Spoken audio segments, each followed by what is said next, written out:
that was not the expectation at the time, especially on a console. Yeah, this was a real console mind blow. So, here's this. Look at this guy, a sandwampa or a swampa. He kills those. He kills these guys. So he's like a third party. Look at this. Here we go. Hyper fire mode. He's a dirty boy. You gotta hose him down pretty good. Dump a bucket on him, man. There we go. Hello, this is Tim Rogers, and you were watching Kotaku.com. I'm here today with my good friend, Brent Porter. Hello. That's what Brent Porter's voice sounds like. We're going to be talking about the game Star Wars Shadows of the Empire. Star Wars registered trademark, Shadows of the Empire trademark. Copyright 1997, Lucasfilm Limited.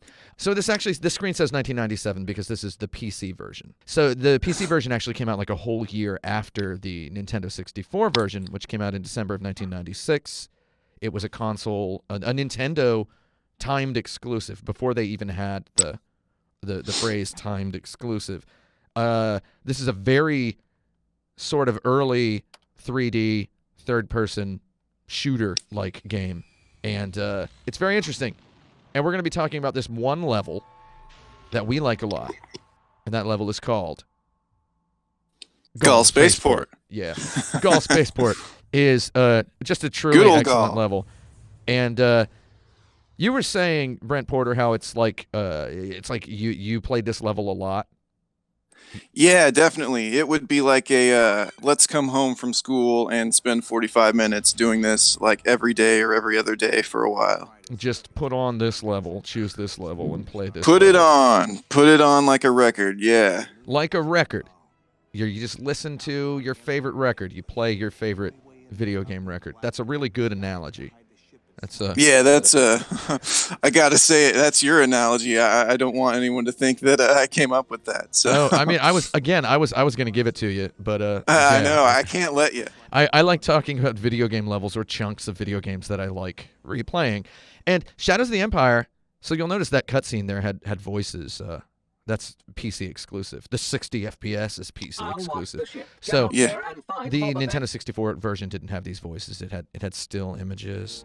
So yeah, don't freak out by how fast Dash is moving. Oh yeah. If you played the 64 version, it might look weird. Yeah, if your only experience is the Nintendo 64 version, this frame rate's going to blow your mind. So right now you're on the boat, and you are just bugging Lebo, the robot, who on the N64 version would talk to you with text. He would tell you to leave, and then you do leave. Yeah. And there's the first mind blow of the level. Is you go out of the ship persistently into this world. So you're going to get this challenge point, and if you don't get all the challenge points, you die. Look at this jump. Just having issues here. Sliding off this thing. So you can kind of see what Brent Porter is up against. And you've played this level. How many times would you think you played this level? Oh, man, I don't know. I'm not good with numbers like that. It's got to be close to 100, though. Probably 100 times. So you're going to be doing very well at the level. However, there's a lot of this game that's just very slippery by nature.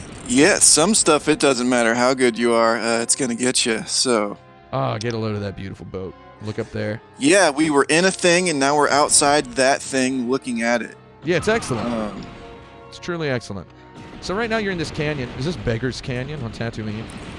Are you bullseyeing Womp Rats right now? I don't know. I don't care what canyon it is. I just kind of played this level, so you don't care what canyon. The context wasn't so important to me. No. Notice there's this first-person mode, a shooter. Yeah, just kind of showing that for a second. First person.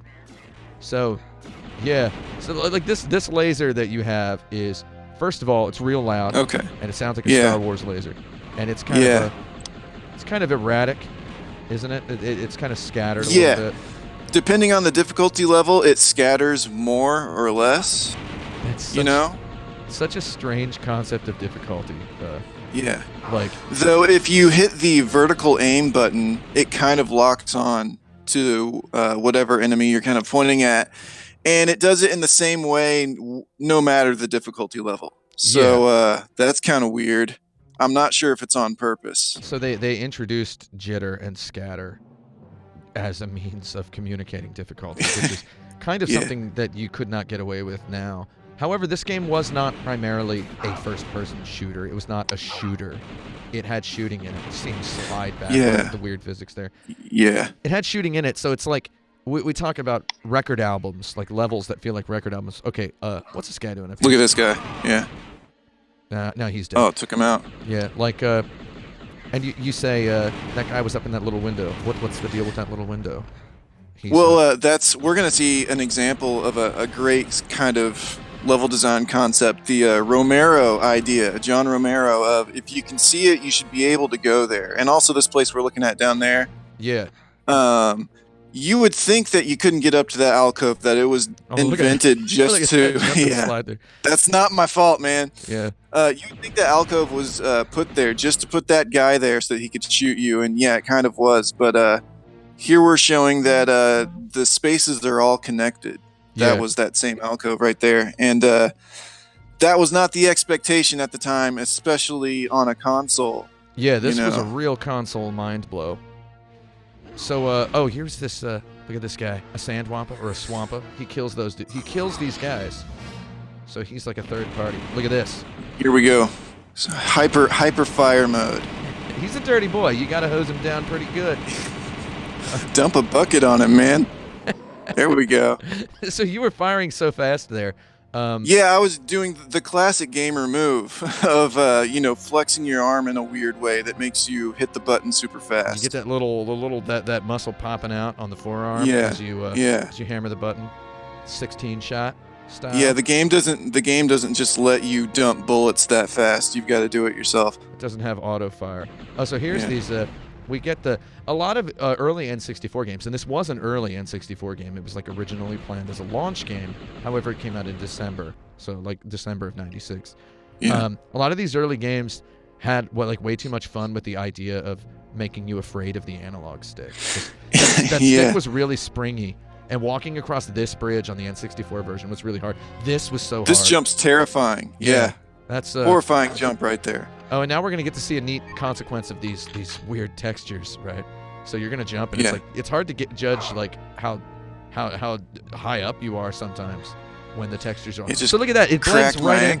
See how it just like blends right into the wall here? This this ledge, you can't really tell that's a wall until you get a little closer, and you'll see it kind of emerge like. It's like, oh yeah, I guess it's there. Like the Last Crusade, that bridge at the end. Mm-hmm. Oh, there we go. I want to cover though, like going out of that canyon and around all this stuff. Yeah. Right now, that you would have your mind would have been blown. At this totally point. blown. Oh, and here we go. You get your mind blown right there too. Yeah. So that's all because the collision is somewhat inscrutable. Oh, and the enemies don't respawn. Yeah, they so you get to like just hang out and walk back through this place. It's sort of relaxing and only minimally creepy. Yeah.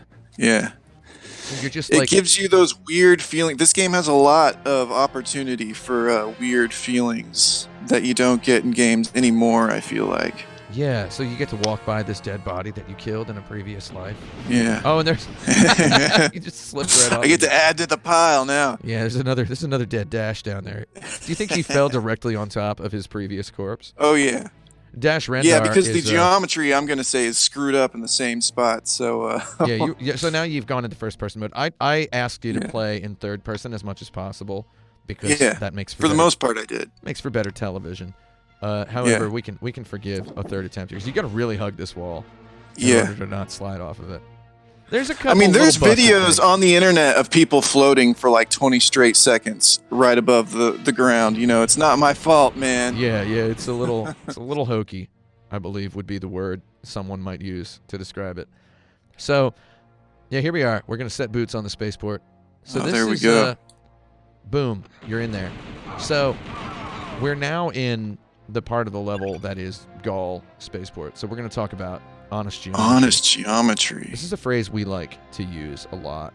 As we've talked about video games these past 9 years or so.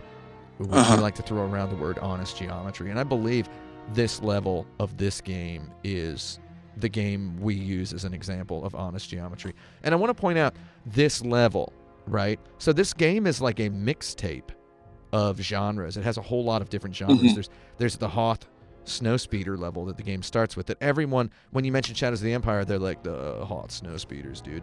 And it's like every level's a different sort of a genre. like level 2 is like a corridor shooter, right? And then this level is whatever it is, man. It's a huge, weird Mario Zelda shooter level thing. So, honest geometry. Let's talk about like what that is. That's when you can see something. You say there's like 2 different qualities of honest geometry. My friend Eric Winsky and I, we talk about this all the time, and we've kind of determined that there's 2 types of honest geometry. There is when the collision of the models exactly matches the model itself. Yeah. Is one type. And then the other sort of aspect of it is when the inside of something respects the outside and, conforms to what the real world geometry of that would be. Yeah. So it's the opposite of like in a game like Mass Effect or something, when you go into a spaceship and you get a loading screen. Yeah. And the inside of the ship may not necessarily match the outside. So we've just stepped into this elevator, and this is your first like beautiful, pure example of it. I've paused it here. You can see while you're on the elevator, you look up and you can see the exit of the elevator. And the elevator is moving through real space up a real elevator shaft. And this square polygon platform that you're standing on fits perfectly flush with the walls. Yeah. And that was a real mind-blowing moment in 1996 to play this. It seems like a rudimentary, basic, no-duh kind of thing, but the expectation for this was when it was not there, There was no expectation. We'd had Mario 64 at this point. Yeah. We had not played. GoldenEye wouldn't come out for another year. Turok didn't come out until March of 1997, which was 4 months after this. Oh, good memory. This game was in development at the same time as Quake.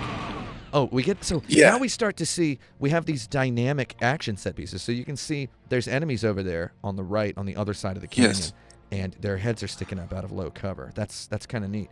Now this game doesn't exactly have the fine-tuned shooting of a Gears of War.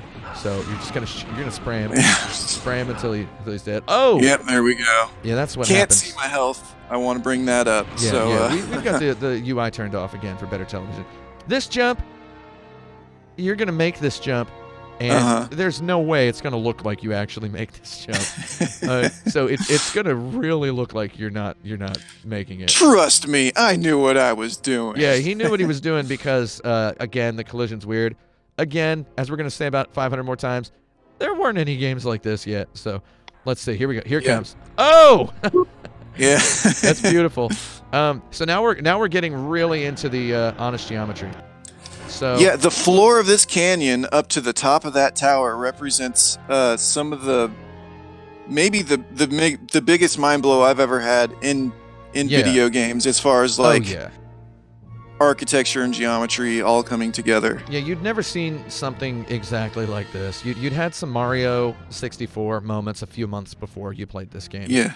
However, you didn't really go inside stuff in Mario 64 in the same way. So this has these, like, as you were saying, you spaghetti in and out of you used that word yesterday. You're spaghettiing around, like, into interiors and then out of them. So right now, you came. Let's back up and say you came out of a spaceship. You're inside a spaceship. You came out in a canyon, crossed through the canyon, go through a cave, around the side of the canyon. There's an entrance that is it's a spaceport. It's a building. It's an architectural structure. You go in that, around through it, up an elevator, around and then out. And now you're looking at the exterior of the building you were just inside of. Yeah. Right? And you can see a tower on the roof. That's the observation tower. That is going to be a set piece slightly later. So you can actually see this. It's all persistent geometry, and you're looking right up at it.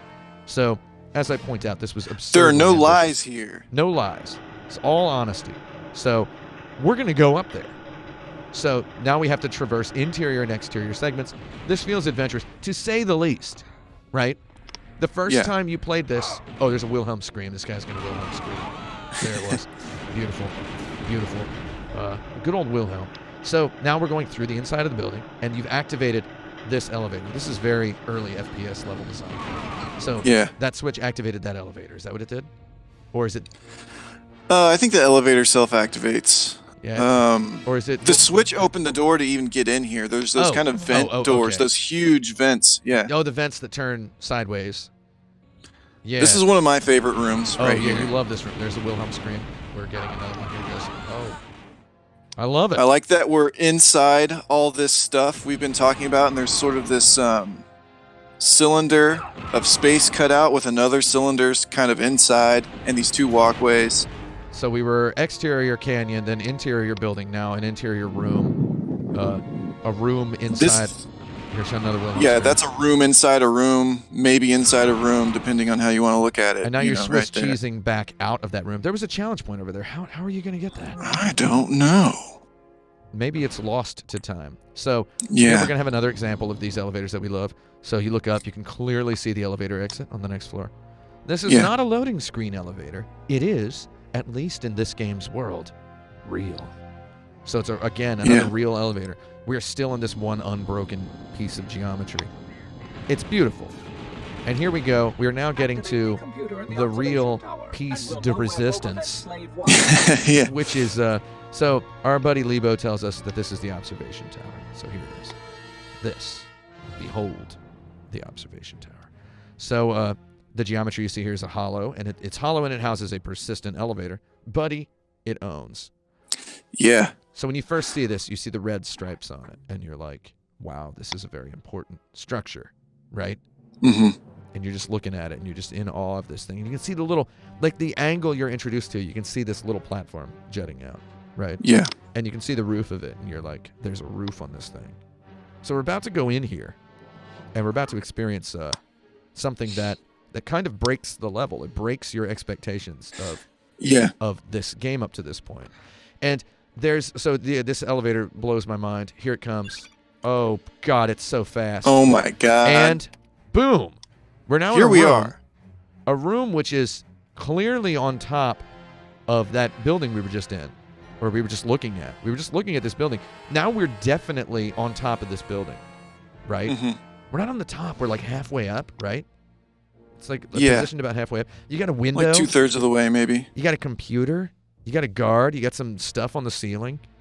Like, there's this room that's inside of this little structure. And that just shattered my mind. Yeah, it's kind of like, it's truly a shocking thing. It was back then. And this is about the time I start to think, I don't know if this is the right time to bring it up, if this is going to be lost on certain people. The impressiveness of it. Like if someone who didn't grow up primarily playing 2D games and stuff, if, you know... It's usually in a 2D game. Is this invisible? You'd see stuff in the background. And, maybe, up until the point where you're about 8 years old, you'd be like, I wonder if we ever get to go there. Yeah. And it's like you'd hear kids on the playground saying that. They'd be like, man, I know how you can go to the castle in the background of Mario. You go inside the castle. It's like, man, no, you can't. Right? Yeah, and you knew that you never could go there. And you knew that when you went inside a certain type of structure, that the screen was going to fade to black, and you're going to be kind of loaded into something else. It was always a trick. And here there was no trick here. This elevator physically transported your character model up into this room. And the room has a fully modeled interior. We would play Grand Theft Auto 5 years later, and Grand Theft Auto 3, and people would once again be like, wouldn't it be cool if you could go inside the buildings? Yeah, you still couldn't kind of go in the buildings then. So you're going to immediately own this guy. You're just going to not even give him a chance to say that's his fate, He's just dead. And there's windows that you can look out of, and you can look down out of the window. So you've opened this. Yeah. So Lebo points out that we now know where the Slave 1 is docked, and there's going to be a jetpack just lying on the ground, spinning in endless circles as soon as we step out of this door. So here it is. And kaboom. Video games with jetpacks. You got to love it. There we go. And so immediately, and this is, again, we're not sure if this is an intentional decision of the level designer or not. One of the first things you get to see when you have the jetpack is you get to see where you came from, like all the way down there. Yeah. You get to see that very distinctive divot in the side of the platform. You know that that's where the moving platform docked when you went over to hit the button to open the door. Right? So one of the first things you see when you get the jetpack is where you came from. And the level is like the roof and the wall and this weird diving platform. They're all arranged in a way that very beautifully just open up and let you see where you came from. And I think that's kind of incredible. And you'll see when I unpause it here for a second, you'll see the platform move back. Like you'll see it start to move back. So here it comes. We're going to see it. See it down there? It's like, you can all see it's all persistent. It's all there. Yeah, it's like all real. Everything that was in the level is still living in the level. It's incredible. So now we're going to go up to the top of the tower because when you first saw it, you saw those red stripes and you saw that platform and you kind of wanted to go up there. So you want to tell us about how this jetpack feels, how you can use it to keep yourself from fall damage? How's it work? It feels pretty weird. How's it work? It has kind of a percentage that goes down as you use it. So if you're caught in the air at 0%, you'll just drop. Mm-hmm.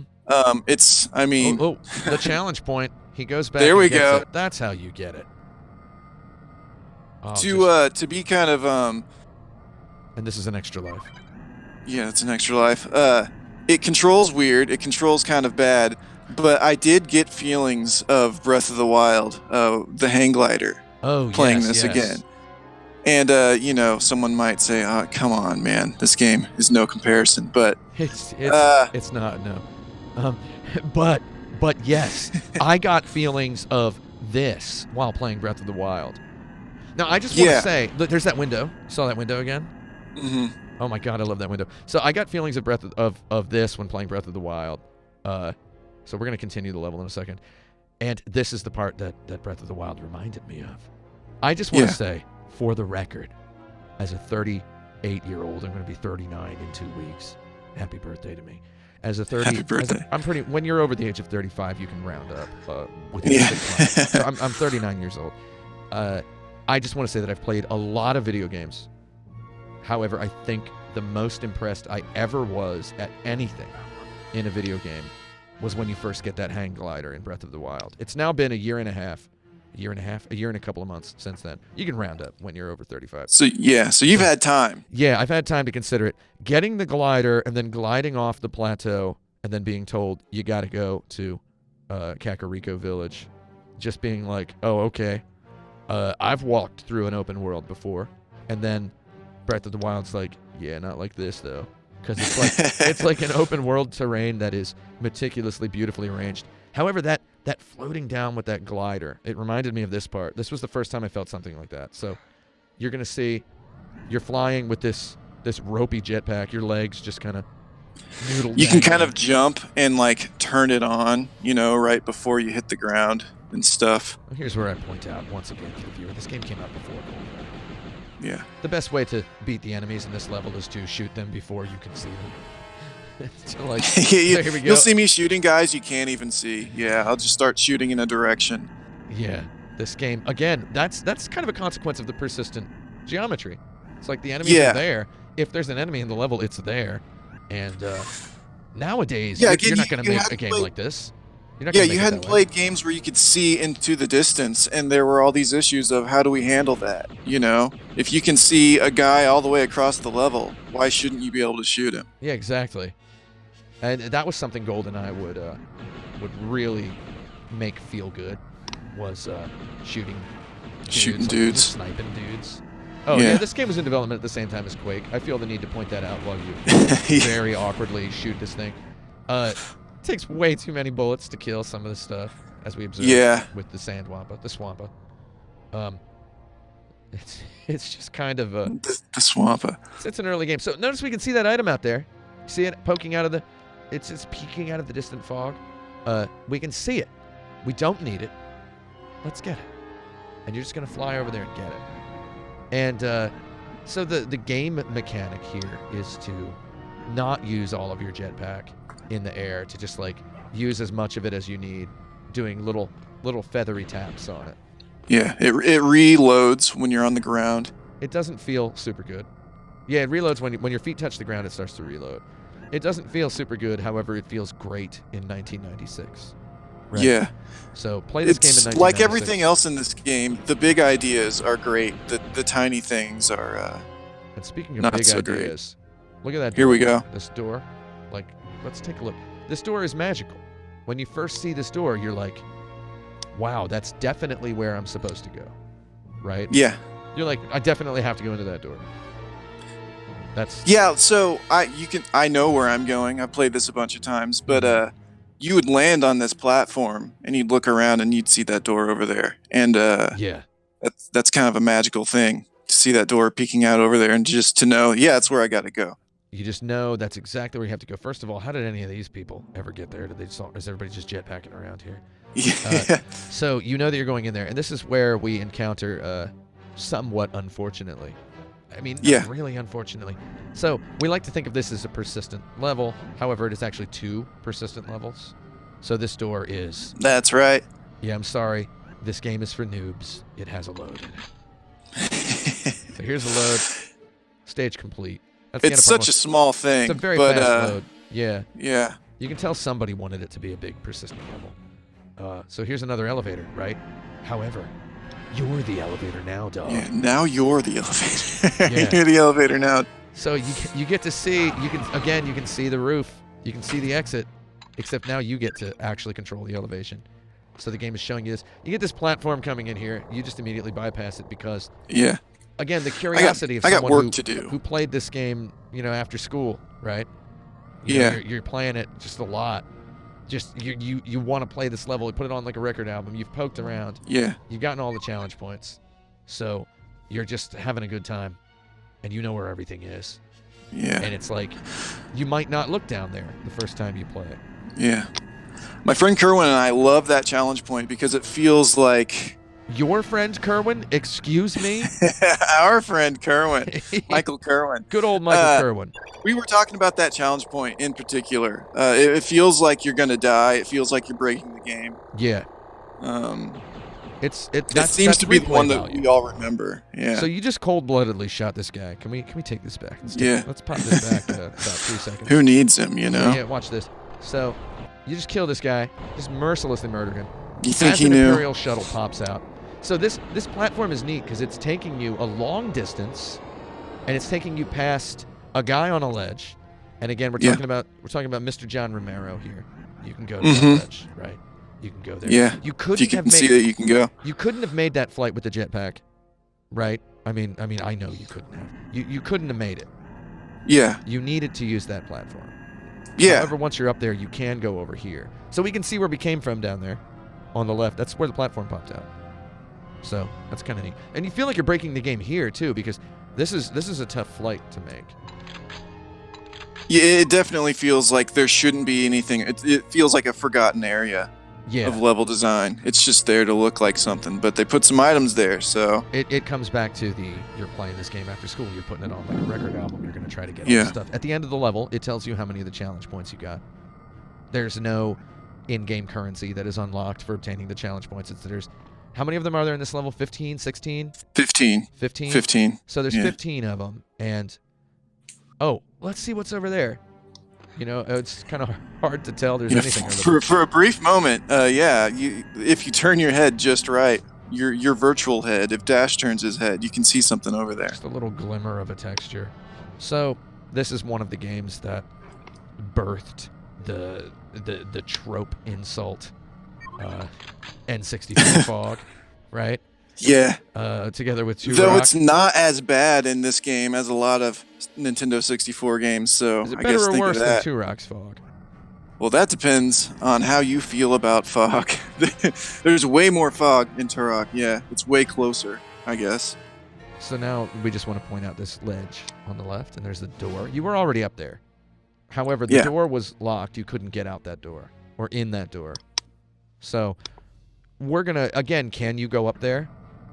Well, I mean, if you can see it, usually in this level, you can go there. Oh, yeah. Don't freak out, anybody. There's the ATST. There's going to be an ATST. Oh, my God. So you might want to clap when you see the ATST. There we go. Give me a round of applause. There it is. So you're going to fight this guy. You can't strafe very well with the setup you have in the controller? No, the strafe buttons pretty much were unusable. I couldn't map them in a way that I could actually... It just unlocks a challenge point. So, yeah, so you couldn't... but you owned that guy so hard. Oh, I took him out. Yeah, I used the good stuff. So you just killed an ATST, and then this really big, again, a persistent polygonal geometrical object moves up to reveal some buttons and a challenge point. This feels to me like Star Wars. Suddenly, it just suddenly feels like Star Wars. Yeah, suddenly it does. Yeah, and it's like it feels like Obi-Wan Kenobi and the tractor beam in A New Hope. Yeah, A New Hope. I'm sorry, I was born in 1979. We just call that movie Star Wars. So now you're killing stormtroopers. Yeah, take them out. We're about to have the first item crate. 19 minutes. That and 15 Obi-Wan seconds. scene that you bring up. Oh yeah, 19 minutes, first crate. That Obi-Wan scene you bring up is interesting because this game feels like that a lot of the time. That kind of secret sneaking around. Yeah. The ledge from earlier. Yeah, this is where you were. We get John Romero. John Romero's taking notes here. Yeah. As he was wont to do. Big note taker. That guy.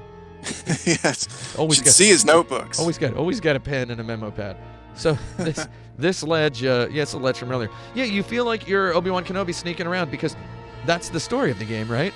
Dash Rendar is, according to Wikipedia, a Han Solo type smuggler character. So, and this game takes place between Empire Strikes Back and Return of the Jedi. So you are existing at the same time as Luke Skywalker, Han Solo, and Princess Leia. They're having their adventures between those two movies. We get to see. So yeah, again, sneaking around. What kind of game has sneaking that doesn't let you go up inside vents? So we got those vents up in the wall on the left. Yeah. So are we going to go in there? I mean, of course we're going to go in there. And the first time you get here, this room is just a big, wide open space. It really feels like a hangar. I mean, it even has hangar doors. So you can imagine spaceships taking off out of here. So when you first get into this room, you don't exactly know where to go, right? So No, and there's a little bit of a puzzle with those switches. Yeah. That I'm going to bypass because it would be tedious and weird to watch. Yeah. So pretty much there's just one is the right one, and the rest have enemies in them and maybe some items. Press a button to get enemies, maybe some items. So in other words, something good no matter what. Because enemies are basically just items you can kill. Oh, you're going to bump against this. Again, showing the awkwardness of the jetpack. It ain't easy, folks. You know? No. Did I just say folks instead of folks? Yeah, folks. You got to get that L in there. It's not silent anymore. Yeah, it ain't easy, folks. Oh, what are you doing in here, man? What's that guy doing in there? You got this little Roomba droids. Like, I can understand those things. So something I like about these fan blades is you can see the cylindrical shaft on the one through the door. It's like the cylinder and the fan blades are all one prefab, right? Yeah. They're all rotating together. You're going to get to see it. A single model or something. When you drop down, you see it rotating. I love that. Yeah. It's almost like you jump down there just to illustrate that. Oh, and then also get hit.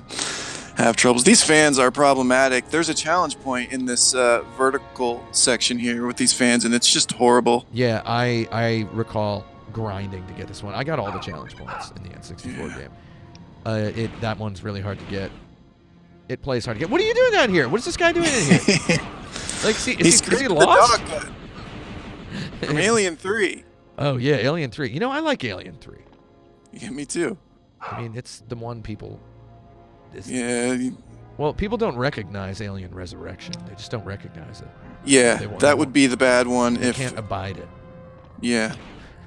But Alien 3 is the Alien movie that people say is not good. They don't recognize Alien Resurrection. But they do say Alien 3 kind of like, you just fell through both of those fan blades. Again, it's so hard that it's just not fun. Yeah, you just kind of blow through there and hope you got the health for it. Oh, hey, let's get some items. What do you think? Let's get some items, yeah. You can't see what your health is, you were saying? Maybe my third or fourth favorite room. Yeah, I have no idea what my health is like right now. So you might as well just get it all. So, let's get some items. So you love this room? I do love this room. It's a huge vertical room. You just didn't get that before this, right? You never got to look up.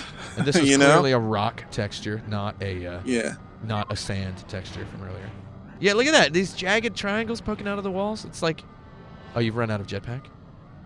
I got to be close. I know I have to get on the ground. So you're on the ground recharging. Again, the HUD has been minimized. Is there somebody up there? Who's up there? The HUD has been minimized, so you can't see what your jetpack is. Yeah, there's a guy. Wait. Oh. Oh my God. Oh, what an idiot. Oh, can you make sure he's dead?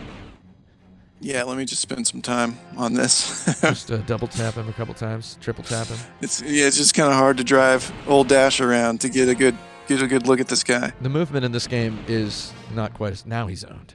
It's not as precise as in... We didn't have... Yeah, it didn't have, like, genuine mouse look or anything like that. There weren't so many first-person shooters to draw upon.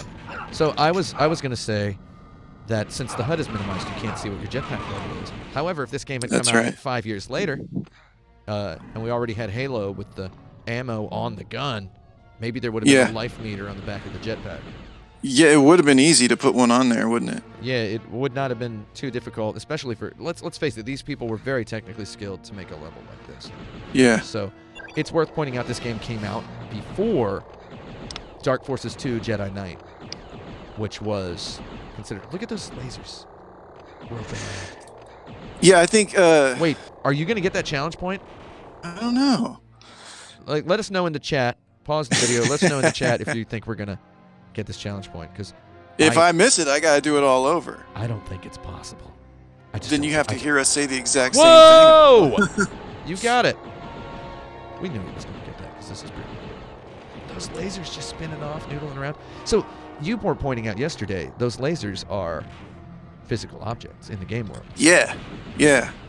So you see him kind of spindle around as you're moving on that platform really fast. It's like when you're running and you throw a football. You know, there's that weird effect of it looks like it's kind of curving. You're always throwing footballs while sprinting, right? Yeah, all the time. Yeah. So because they're real objects. You're basically throwing footballs. It's what they pay me for. But yeah, they're real objects, and so when you're moving like that and something like that, and something else is fast and it's moving out like that, it looks like it curves. So it's beautiful. Yeah, it's real. Again, no lies in this game. No lies. Honest video game. That's honest geometry, because I believe the laser blast. Wait a minute. Oh my God. That's an Imperial shuttle. So this harkens back to what we were saying earlier. Previously in video games, you would see something in the background, and it's just a background object, right? Yeah. Can't go into that castle in Mario. What does Mario do in that little castle, right? I don't know. Yeah. At the end of the level, like, what is he doing in there? Is there a toilet? Oh, well, nothing, because he doesn't actually get to go in there. We used to joke about how he goes in there and he makes some turds, and then he continues on his journey. So he goes in there and, pops out, a little piece of Mario. Well, he's chowing down mushrooms all the time. He's got to go at some point. So Do mushrooms have fiber? That's the time. Anyway, that's a question for another episode. So we can see this shuttle, and it's just here. We got to see one earlier. We got to see it. And we felt cool. We felt Star Wars. We applauded. So we got to see the shuttle. We did. Then we destroyed an AT-ST. Now we're seeing another shuttle, right? Except it looks like it might actually be in the level, right? It sure is. So what's going to happen here? So there's a button over there and there's a door over there. So what's going to happen? What's going to happen? Surely they won't let us go inside. Yeah, that would be ridiculous. However, look at this. There's an item on top of the roof, and then on the very top we can see a challenge point, right? So is this just art, or is this part of the level? What's that down there? It seems like it's part of the level. If they got items on there, they want you to climb around on it, right? Exactly. So look at this. Go inside. You can go oh my God. There's even a guy hanging out in there. And you killed him. Now, we got to see these Imperial shuttles in the movies. Well, in Return of the Jedi, particularly. Yeah. However, we never got to see the interior of one. Well, that's right. We sort of did. I'm not... Okay, let's not talk too much about the movies. Let's talk about this right here. We'll get something wrong. You got to just walk up into this shuttle. You got to just walk in. So now is a great time to take stock. We are inside of an Imperial shuttle. We're inside of an iconic Star Wars vehicle that has an interior that people chill out on. Obviously, some chilling gets accomplished in this ship as it makes its long space voyages. We're inside an iconic Star Wars vehicle that is inside a hangar that was entered through another hangar that you used an elevator. You used an elevator to get into this hangar from another hangar that you had then entered by riding a platform across a giant ravine from another hangar that you had traversed some ventilation shafts, from another hangar that you entered by jetpacking over from a platform that had come from another hangar that was inside of a building with some elevators that was connected to a canyon that was connected to via a series of air platforms to this observation tower that was on the roof of that you started from a jumping off point on like a diving platform from a door that was at the top of a platform that you got up to the top through this elevator that was on top of a building that was you were Swiss cheesing in and out of it to get into it from the bottom of the building, which was attached to the side of a canyon that you accessed all the way from the inside of your ship. So this is such a journey that you've taken to get here. And now you're inside of this vehicle. And all those distances are real and true, you know, they aren't faked. It's all real on-foot distances. So when I was inside this shuttle in 1996, in December of 1996, late at night, late one goddamn Friday night, inside this shuttle, that is when I knew that I would be able to impress a girl with this video game, given enough time. Whether the girl knew anything about Star Wars or not, whether she had seen the movies, whether she knew anything about first-person shooters or 3D engine technology, I knew there was something about this moment that I could use to impress the girl who I liked, that I would never be able to impress. This representative of your passion was finally good enough that it could impress anyone? Yeah. I knew. Maybe. There was a particular person I had in mind, however, it was already too late. Yeah. Would you like to... there's a little story about that. Would you like to hear that story? Sure, yeah. So, this game, Star Wars Shadows of the Empire, came out on the Nintendo 64 in December of 1996. And I bought it in December of 1996. I bought it the day it came out. It came out, and it was $79.99. And people complain now about video games being too expensive, being $59.99. Even the digital version's $59.99. We didn't have digital versions. We only had physical versions, and they were cartridges, and they were in these big, beefy cardboard boxes. And it was $79.99 for this game. Now, I worked at a Target store at this time, a Target store in Indianapolis, Indiana. I believe that Target store is still there. Looks much different now. $79.99 for this game. However, for some reason, the day it came out, Best Buy had an advertisement advertising it for $54.96. It was $54.96. And I got a Target discount for working there. I ended up saving like $25 on this game, and I bought it right at the end of my shift late at night in December. Winter break looming. And as I was on my way out of the store, some headlights just lit up on me. And it was the Honda Civic of the girl who worked at the store that I liked, who I realize now, 22 years later, probably liked me. I like to think of myself back then as having been a repugnant disaster of an individual, much like I am today. However, I had abs, you know. I mean, I don't know. I'm sorry. I was 20, not 20 years old. I was 17 years old. I don't know, 17, 20. You can round up when you're over the age of 35. This girl, who was my age, she was just like, I liked this girl a lot. She lights up, she like rolls down her window, this pouring like sleeting snow. She's like, hey, are you gonna walk home in this? I can give you a ride. And I'm like, okay. And I get in to the car and I have Star Wars Shadows of the Empire. I had put this Nintendo 64 box into the pocket of my cargo pants, which it was okay to wear cargo pants back then. So I have this box, the box inside of a crinkly Target plastic bag in my cargo pants, and it's in there, and I sit down in the passenger seat, and it's in my left pocket. So, like, as, you know, she shifts the car, you know, because she's driving a manual. She's like, what's that in your pocket there? Because I like touch my pocket to like make sure that the Target bag isn't poking out of the cargo shorts flap, because I don't want anyone to talk about this video game. She says, what's that in your pocket there? Did you buy me a box of chocolates? Is literally what she said. And I was like, no, why would I do that? And then I was like, you know what, let's go ahead and try to actually talk about a video game with another person, which was not something that you did. They didn't have Reddit. They didn't have blogs. They didn't have video game forums. I'd never talked with a person about a video game. I'm like, oh, actually, I bought a video game. It's Star Wars Shadows of the Empire. Or she's like, what video game is it? I'm like, it's Star Wars Shadows of the Empire. She like, I take it out of the box, or out of the bag, and she goes, oh, my little brother has that game. And I'm like, oh, yeah. And then she's like, isn't it like $79.99? And I was like, yeah.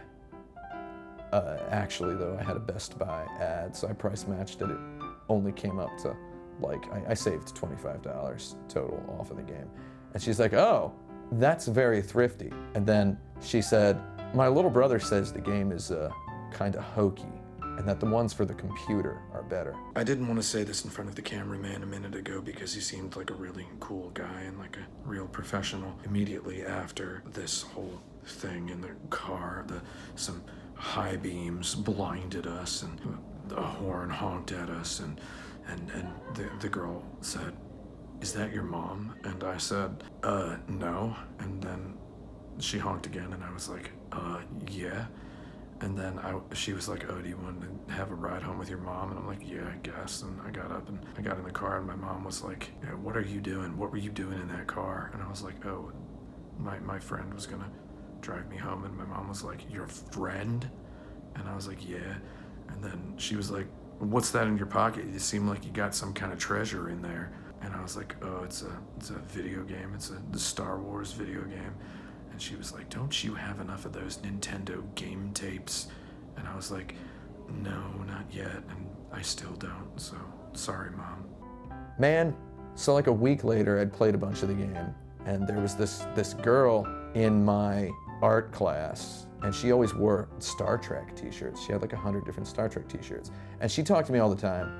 And then my friend in that class, he goes, you have Star Wars Shadows of the Empire for the Nintendo 64, right? And I was like, yeah. And he was like, how is it? I was like, oh, it's okay. And this girl was like, I kind of want to play that game. And I was like, oh, you should come over and play it. She's like, yeah, maybe. The next day, we were talking about it again. The guy's like, did you beat Star Wars Shadows of the Empire yet? I was like, no. You know, it's really hard. It's got a lot of stuff in it. And then this girl who had said she would come over and play it goes, I was talking to my friend about that game yesterday. And I go, oh yeah. And then she said, yeah. She said it's kind of hokey. So those two people describing the game as hokey within a 1 week period. And then we never addressed the topic of her coming over to play the game ever again. And thus, for a few more years at least, I would not play a video game in the presence of a girl. However, either of these stories could have gone much worse if I were, for example,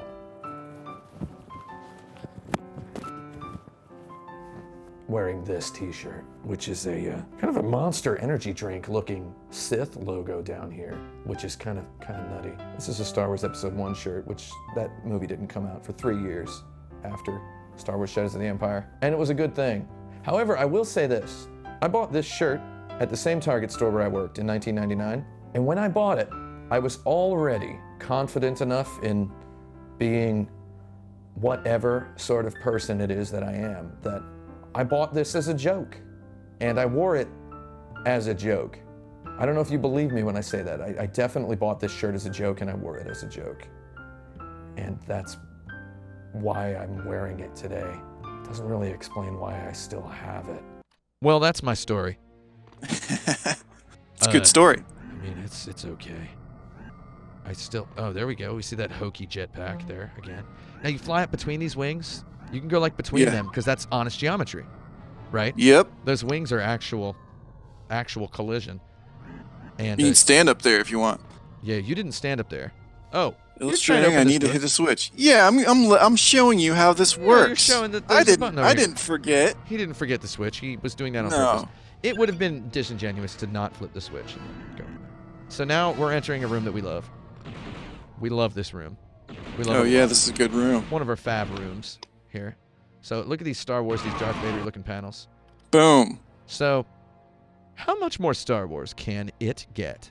Or by it, I mean the world. Than this right here. You got this flailing dead stormtrooper in this room. Yeah. So you were saying you like this room because it has energy, right? Yeah, it's got energy. It like you were saying, it starts to feel like Star Wars. It really feels like Star Wars now. If you saw this in a screenshot, you'd be like, "Oh yeah, that's Star Wars." Where you may not necessarily say that with some earlier areas. I wouldn't be surprised if our man Yoda popped out of the side. At this point, anything fits. Yeah, right? We've seen an ATST. We were inside of an Imperial shuttle. If Yoda popped out, you'd be like, "Hey, buddy," and he'd be like, "Of the Empire, the shadows are," is what he would say. Yeah, he would. And you'd be like, "Yeah, dude." And you'd buy it at this point because look at this stuff. Oh yeah. Again, you're talking about the Darth Vader looking panels there. Yeah, the Darth Vader calculator watch, kind of looking 80s, 70s, 80s. I love this stuff. I mean, Darth Vader was pretty 80s in the 70s, Yeah. Oh my God, another stormtrooper. So you can tell that this is like a room where these people do work, right? Yeah, Like this is like a stormtrooper office. This is where the most important room we've been in yet. It feels like important stuff happens in this room, right? Mm-hmm. And you were saying that it's like an energetic feeling. You're something. Yeah. You're about to are we somewhere. talking about the idea that we know we're getting somewhere, right? Yeah. So if you've been playing games for a while, when a boss is coming, right? You feel it in your guts. Yeah. It has to do with the timing, and it has to do with you're getting items and things like that. And this place is adjacent to what is going to be a boss area. Yeah. And it gives you a certain kind of feeling, the same feeling you get when you're outside of a basketball game, or you're standing outside your prom talking to your friends, or you're in a football field after the game, or before the game. Standing around, or before the game. Tailgating. Yeah. You're adjacent to a great energy. And I don't think they did this on purpose, but this game has this feeling a lot. And I guess the point there is that it has to do with a lot of like naive sort of game design. Yeah. There's a certain respectable naivety about this. Yeah, and it's maybe something that's a little lost, where people have quote tried to fixed fix it. Oh, look at this elevator. Yeah. So now you definitely know you're somewhere really big. Look at that elevator. So modern games, what is Who's that? Is that Boba Fett? That's the Boba. That's the Slave One. Oh my God! First of all, why is this ship called the Slave One? I don't know. Yeah, for those of you who may have been confused, it's a ship. It's a boat, not a. I don't know. So this is Boba Fett, Han Solo's rival. We now have to fight him. Is Boba Fett going to show up in Solo: A Star Wars Story, a movie that is not out yet at the time that we're having this conversation? What do you think? I'm going to say, place your bet. Yeah. Okay. I'll place my bet. I guess it's not really a bet because I'm going to say yeah as well. Now the real question is Dash Rendar going to show up? He better. He is a Han Solo smuggler type character according to Wikipedia. The question I have, is if he shows up, and him and Han have a scene together, how are we going to know who is? That's my question. Yeah, how are we going to know who is who? Yeah. They're a little bit similar, those guys. Hey, this is also worth talking about the mini cutscenes in this, the 3D ones at least. That would have been new too. Yeah, that was brand new for this PC version. The N64 version would have been just this. Yeah, which was still pretty unceremonious. New. He just rockets up into the sky. Now look at this guy. Look at this jerk. Those hangar bay doors close. Boom. He fires a rocket at you. Chance. Yeah, and now the fight starts. So we get a good look at this arena. We're gonna get a pretty good look. This is just a boss fight, and a game that's all about big, wide open spaces, persistent spaces. This boss fight kind of brings that home. It's like this is a giant. I don't know, how would we describe this? It's got like these flower petal walls with these. Yeah, I'd say it's like a flower petal kind of structure with these scaffoldings up there that are of different heights. You got this one that's really low, and then they kind of spiral up. Yeah, kind of Mario Odyssey feeling kind of zone, isn't it? I don't know. Yeah, and there's this suggestion, like, you can go up there if you want, man. Yeah. This isn't just you getting owned on the ground here. Yeah, because you've got a jetpack. And wait a minute. he's got a jetpack too. Yeah. So in other words, it's a duel of jetpacks. Slightly less fun in execution than it sounds. I've played this a million times. I always get stressed fighting bosses in this game in general. Yeah, the shooting is not very precise in general, and the smaller the target. And they can just take you out. You know, they have attacks where it's like there's no frames of invincibility on you. You just kind of take the damage. Yeah, you're going to the high platform. This makes me... Oh, we can take a break from the fight. You just bump against There we go. walls. Yeah, what is this? We can just leave. You can just leave the fight. Now, the level designers want you to do this. Like, that's why they put items out here. They are rewarding your exploration at every turn. And Yeah. you were saying there were things about this game that later games... Here's a challenge point, of course. Yeah, of course Here we go. Gotta get it. So you were saying that there's things that modern games would quote-unquote fix. Yeah, I think this area, they would have designed it so that you can't get out of that space. Yeah. Oh, There's something down they there, probably found themselves... Oh my god, there's something down too. Is there. that an extra life? Rebel There we Alliance. go. The Rebel Alliance would be proud. I just missed the last challenge point. I can't not bring it up. Yeah, I there was just a challenge whipped the point down camera there. by it. Look at that.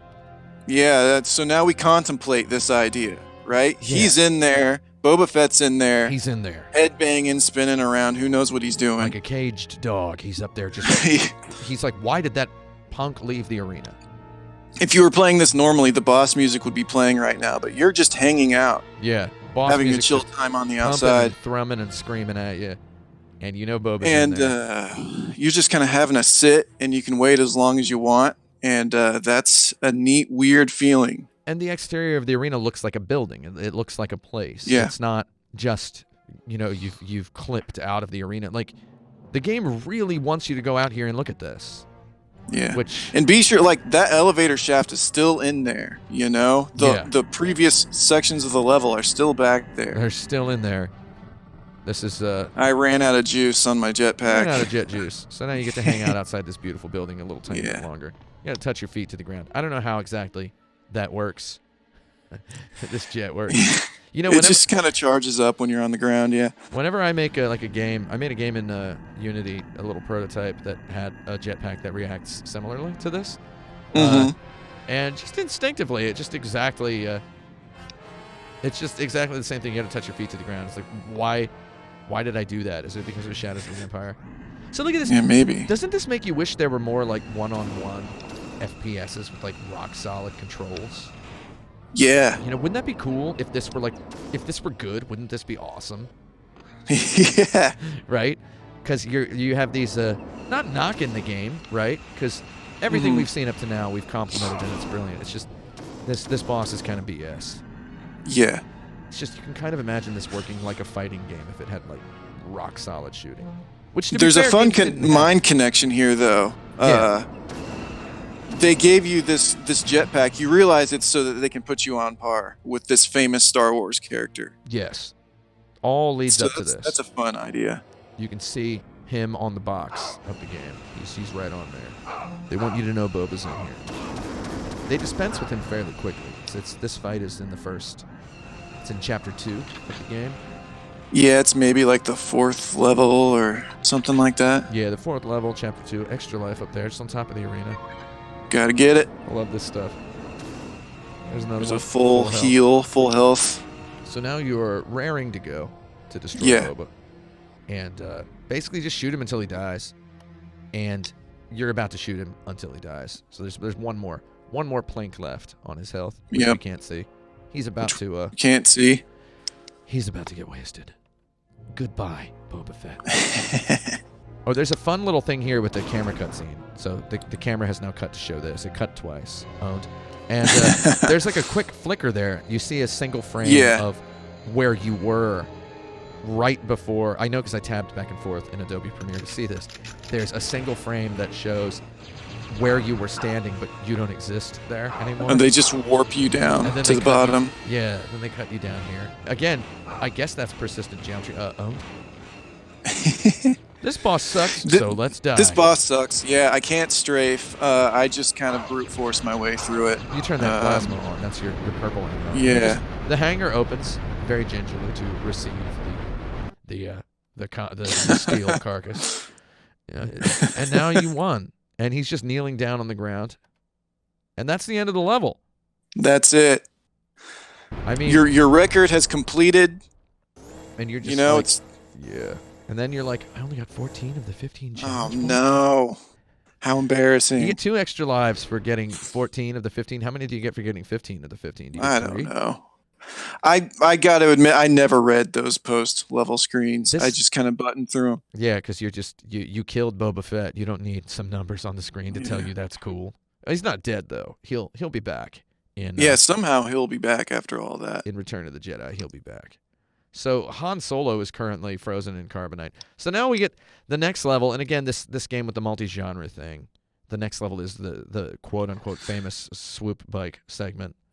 Yeah. Where you ride these big bikes.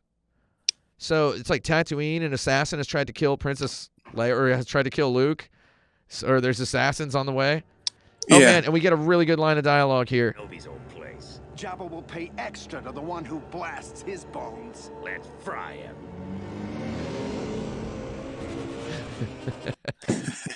Blast his bones. That line of dialogue is a new treat for people like you and me, because when we first played this game, it didn't have voice acting. It didn't have CG. Yeah, that's right. That's right. Have they like lasered Dash Rendar's facial hair off? Has he had a lightsaber shave here? He's so. It kind of changes as he goes. Yeah. Didn't he have some grizzly facial hair on like the box? He looks so rough in the game. If you get the camera turned around look at him, he was rough and rugged, man. He was rakish, I believe, is the word we would use if we were from England. I'd say he had rakish stubble on his face. Yeah, kind of like a big, weird, dirty rat or something. Yeah, kind of. He's a Han Solo smuggler type character with an Indiana Jones adventurer type facial hair. Can you imagine if there were a movie of this? Man, for years after this game, Star Wars fans would say, what if there was a Shadows of the Empire movie, dude? Yeah. Like, is that really what you want? I mean, there's Rogue One, which is like as close to a Shadows of the Empire movie as we're going to get. Yeah, it's close enough. If there had been a Shadows of the Empire movie in 1997, would it have just been 1997 Harrison Ford playing Dash Rendar? No, I'm somebody else. Look at my shoulder pads. I'm somebody else, kid. Is that what he would have said? That's my Han Solo voice.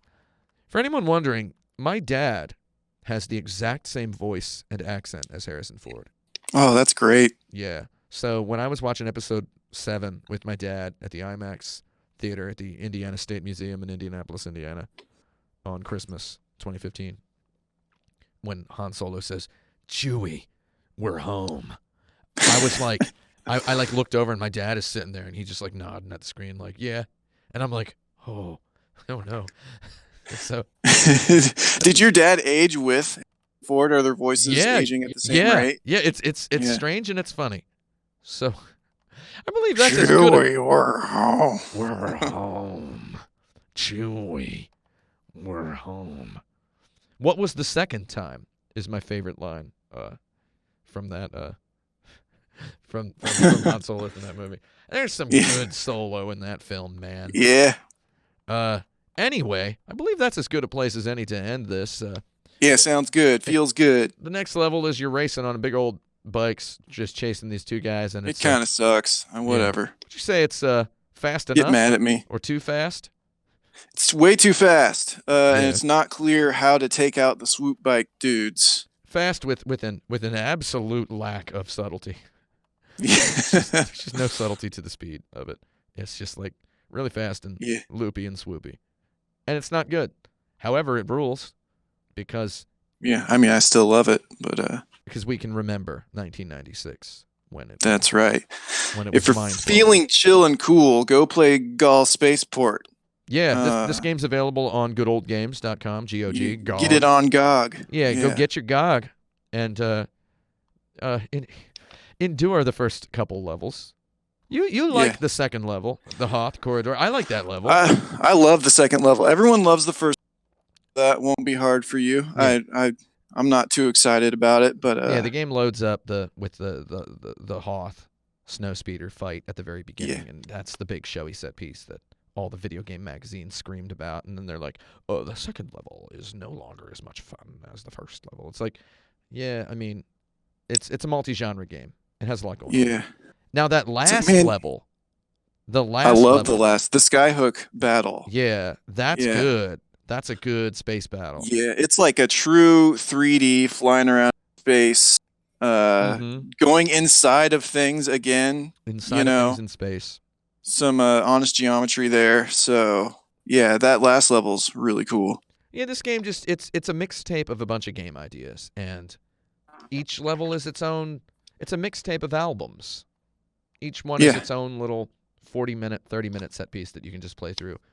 And hopefully, by watching this video, you've obtained an understanding of Gall Spaceport, which is this is the kind of video game level that doesn't really exist in too many places.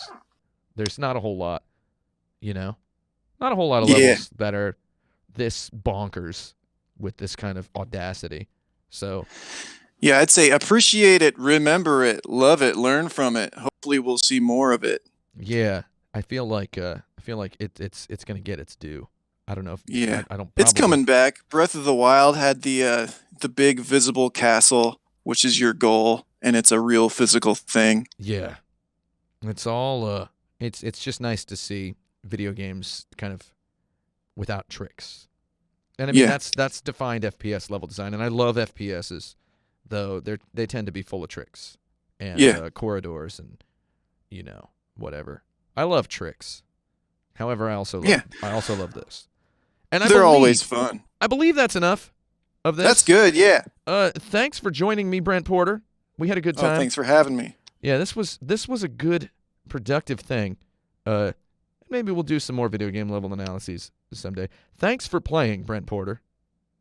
Oh, thank you for And- watching and commentating and everything else. And everybody else, thanks for watching. This has been Kotaku.com.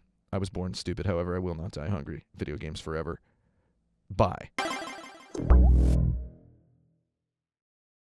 Blasts his bones. Blasts his bones.